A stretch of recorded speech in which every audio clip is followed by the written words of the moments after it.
بسم اللہ الرحمن الرحیم۔ امام مہدی علیہ السلام احادیث کی روشنی میں امام مہدی علیہ السلام نے فرمایا، ہم تم پر شفقت و مہربانی میں کوتاہی نہیں کرتے اور نہ ہی تمہیں بھولے ہیں، وگرنہ تم کو بلائیں گھیر لیتی اور دشمن تمہیں نیست و نابود کر دیتا۔ اور فرمایا،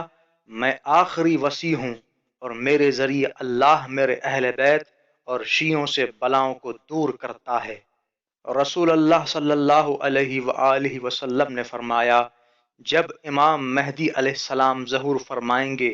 تو آپ کے سر پر ایک بادل ہوگا جس پر منادی ندا دے گا، یہ اللہ کے خلیفہ امام مہدی علیہ السلام ہیں، ان کی اتباع کرو۔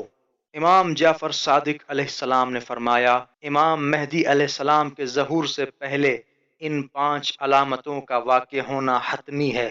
یمانی کا ظہور، سفیانی کا ظہور، آسمانی فریاد، نفس زکیہ کا قتل اور بیضہ یعنی مکہ و مدینہ کے درمیان میں زمین کا دھسنا۔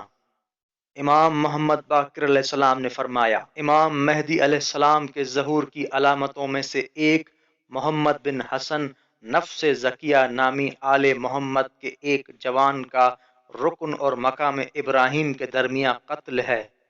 امام جعفر صادق علیہ السلام نے فرمایا، قائم آل محمد یعنی امام مہدی علیہ السلام کے قیام یعنی ظہور اور نفس زکیہ کے قتل کے درمیان 15 راتوں کا فاصلہ ہوگا،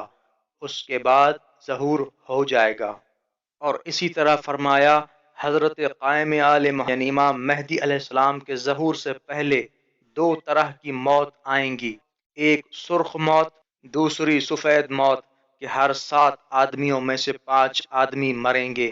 سرخ موت تلوار اور اسلحہ کی موت، سفید موت ایسی بیماری و وبا جو ہر جگہ پھیلی ہوئی ہوگی۔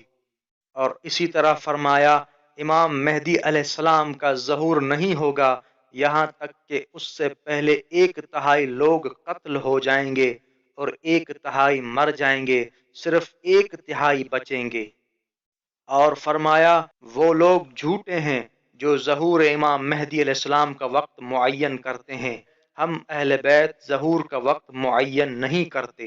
اور امام محمد باقر علیہ السلام نے فرمایا، جب امام مہدی علیہ السلام ظہور فرمائیں گے تو خانہ کعبہ پر تکیہ فرمائیں گے اور آپ کے 313 اصحاب آپ کی خدمت میں ہوں گے،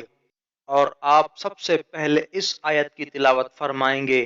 بقیت اللہ خیر لکم ان کنتم مؤمنین۔ یوٹیوب پر کچھ لوگ امام مہدی علیہ السلام کا غلط تصور کیے ہوئے ہیں، اس لیے یہ دور امام مہدی علیہ السلام کی غیبت کا دور ہے۔ اس لیے ہم شیعان محمد و آل محمد اور محبان محمد و آل محمد اور منتظرین مہدی علیہ السلام کی ذمہ داری ہے کہ یوٹیوب کے ذریعے امام مہدی علیہ السلام کی حقیقی شناخت کروائیں۔ اس لیے آپ تمام مومنین سے گزارش ہے کہ ہمارے چینل شیعہ لائبریری کو سبسکرائب کریں تاکہ لوگوں تک امام مہدی علیہ السلام کے بارے میں ائمہ معصومین علیہم السلام کی احادیث پہنچ جائیں۔